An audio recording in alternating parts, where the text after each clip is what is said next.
오늘은 소요리문답 20문을 살펴보도록 하겠습니다. 제목은 하나님께서 우리를 버리셨나요?입니다. 우리는 지난 시간까지 죄와 그로 말미암은 인간의 비참함을 살폈습니다. 하나님 안에서 행복을 누리던 인간인데 죄로 말미암아 하나님과의 관계가 깨어졌습니다. 사망에 이르게 되고 심판을 받고 영원한 형벌에 이르게 되었습니다. 우리가 이야기하는 지옥에 이르게 된 것입니다. 너무 안타까운 일이죠. 근데 의문이 하나 듭니다. 하나님께서 인간을 아주 특별하게 창조하셨는데 하나님께서 이 형벌 가운데 인간을 그냥 내버려 두실까?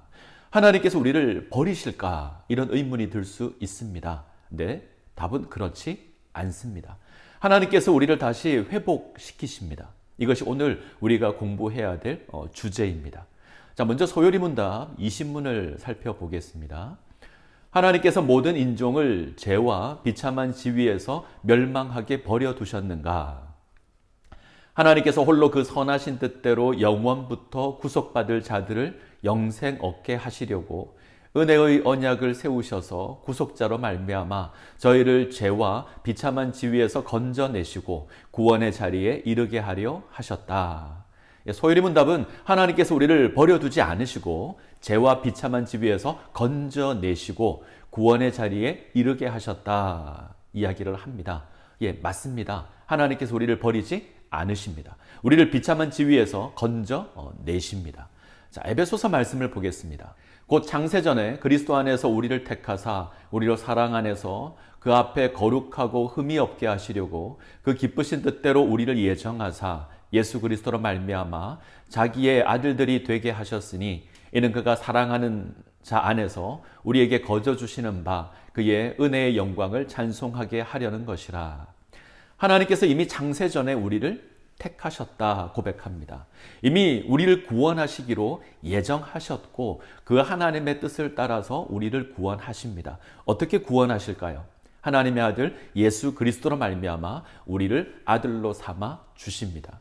우리가 죄로 말미암아 비참한 처지에 놓였지만 하나님께서 건져내십니다. 다시 하나님과의 관계를 회복시키시고 이전보다 훨씬 나은 아들의 지위로 세워주십니다. 이것이 하나님께서 우리에게 베풀어 주시는 은혜입니다. 자, 기억해야 될 것이 하나 있습니다. 하나님께서 우리를 택하셨는데 언제 택하셨냐? 창세 전에 택하십니다. 세상을 창조하시기 전에 하나님께서 우리를 택하셨습니다. 이걸 예정하셨다 고백합니다.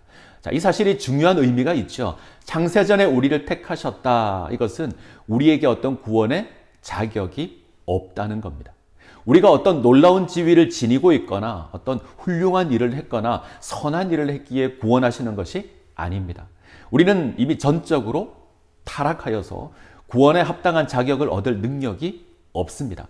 하나님께서 아무 조건 없이 우리를 택하셔서 구원하시는 겁니다. 이것을 무조건적 선택이라고 합니다. 아무런 조건이 없이 우리를 선택하는 겁니다. 우리를 구원하시되 우리의 행한 바 의로운 행위로 말미암지 아니하고 오직 긍휼하심을 따라 중생의 씻음과 성령의 새롭게 하심으로 하셨나니. 자, 우리를 구원하시는데 우리의 어떤 행함으로 말미암아 구원하지 않으십니다. 우리가 어떤 선을 행함으로 구원을 받은 것이 아닙니다. 구원은 오직 하나님의 긍휼하심을 인해서 우리에게 주어진 것입니다.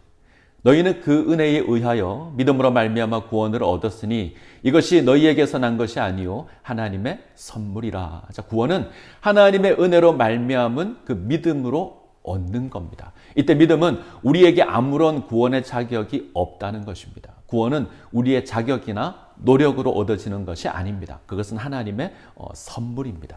자, 선물에 대한 개념이 오해를 일으킬 수 있습니다. 우리는 선물이라고 하면 뭔가 이제 주고 받는 것으로 이해를 합니다. 제가 결혼식을 하고 나서 이제 집에 와서 이 축의금을 적은 명부를 제가 살펴봅니다. 자, 내용을 확인한 이후에 이것을 버리려고 한쪽에 치워뒀는데 저희 어머니께서 그것을 챙기십니다. 자, 왜 챙기십니까? 물었더니 자, 빚을 갚아야 한다라고 하십니다. 내가 받았기에 돌려 주어야 한다는 거죠. 우리는 선물을 그렇게 이해합니다. 받았으면 줘야 합니다. 그리고 줬으면 받는 것을 기대를 합니다. 근데 성경에서 선물은 어떤 대가를 바라고 주는 것이 아닙니다. 아무런 자격이 없고 조건이 없지만 기꺼이 베풀어 주는 것이 선물입니다. 하나님께서 우리에게 아무런 자격과 조건이 없음에도 불구하고 이 구원을 우리에게 선물로 베풀어 주셨습니다. 이처럼 하나님께서 타락한 인간을 비참한 지위 가운데 버려두지 않으시고 하나님의 사랑으로 우리를 구원해 주십니다. 이것을 은혜 언약이라고 합니다. 자, 기억하시길 바랍니다. 때때로 우리는 하나님께서 우리를 버리신 것이 아닐까 생각될 때가 있습니다. 어려운 상황에 두려움을 지니게 될 때가 있습니다. 그러나 하나님께서 우리를 기억하고 계십니다.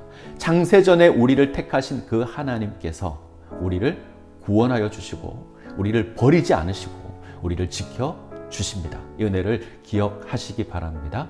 마지막으로 소요리 문답 20문을 다시 읽고 마치도록 하겠습니다. 하나님께서 모든 인종을 죄와 비참한 지위에서 멸망하게 버려 두셨는가?